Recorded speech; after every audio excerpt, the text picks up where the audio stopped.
A GMO is a genetically modified organism.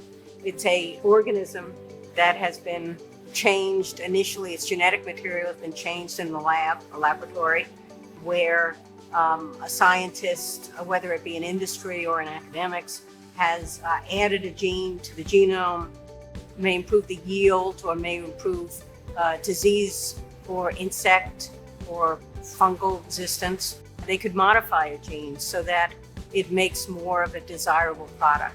My name is Sue Wessler.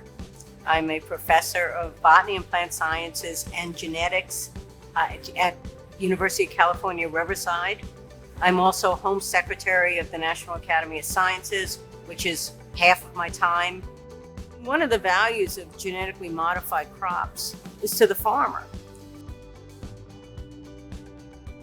My name is Katie Pratt, and my husband and I farm on Grand Prairie Farms in north central Illinois. We raise corn, soybeans, and seed corn with my husband's family and our 2 kids.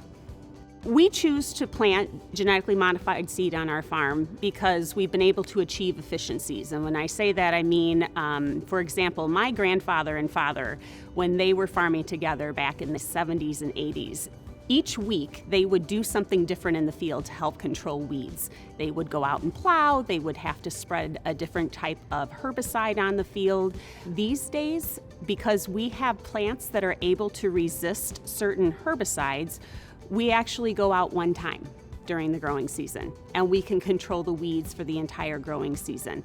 That's huge because we've reduced the amount of times we're across the field, so our fuel efficiency is better. We are reducing the amount of pesticides that we are spraying on our field, which is a really big deal because that costs money, but it's also for the health of our soil, water, and ourselves. So that's a huge thing. If I consider the crops on our farm, corn specifically, so our corn goes to ethanol plants to create fuel for cars. It goes over to a processing plant where it's broken down into 3 things: corn oil, corn starch, and corn sugar, which that then are the ingredients that we find in much of our processed foods. The cool thing though that I think of as a farmer is that not only am I providing fuel and food out in my fields, but feed for pets and livestock as well, fiber. You know, corn, oil, starch, and sugar can be found in 4,200 different products that we either use as consumers or consume as consumers. I think that's pretty fascinating because it's a renewable resource.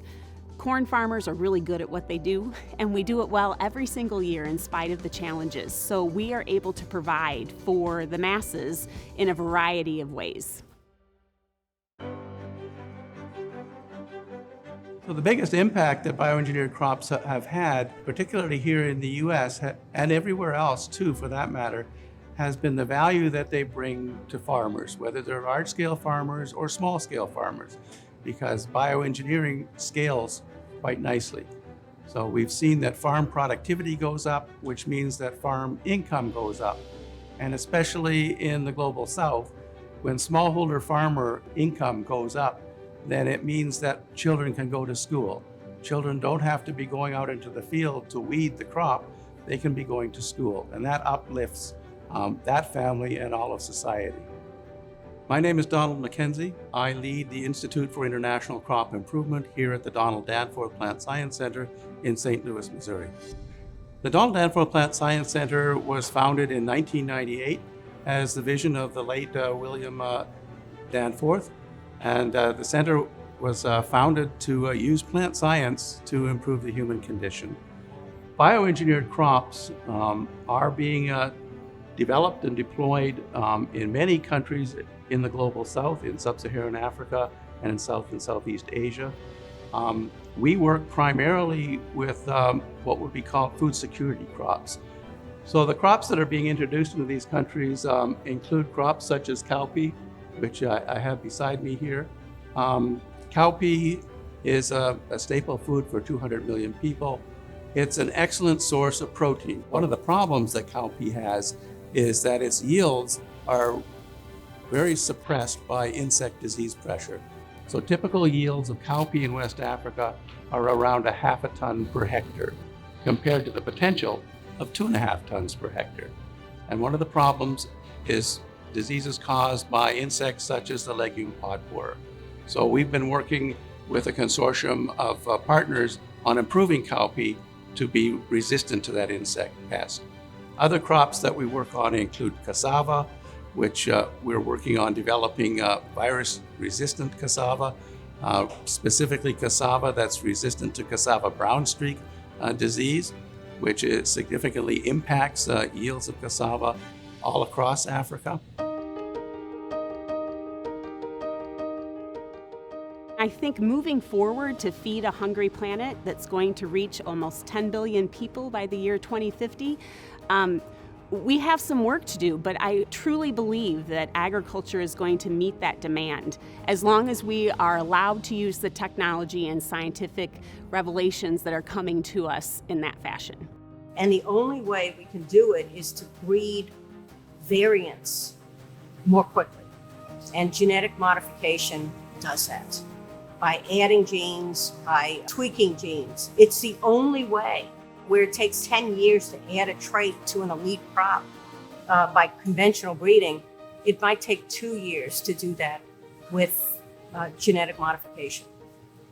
It's a huge difference. It is a game changer.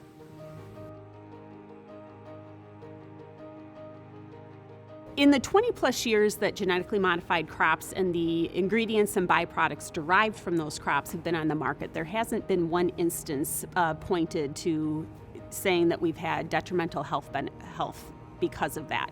Oh, yes. GMOs are extremely safe for consumers. We've had billions and billions and billions of meals, and there is really no recorded toxicities. More than 30 years of experience with bioengineered crops has demonstrated that they are just as safe as conventionally produced crops.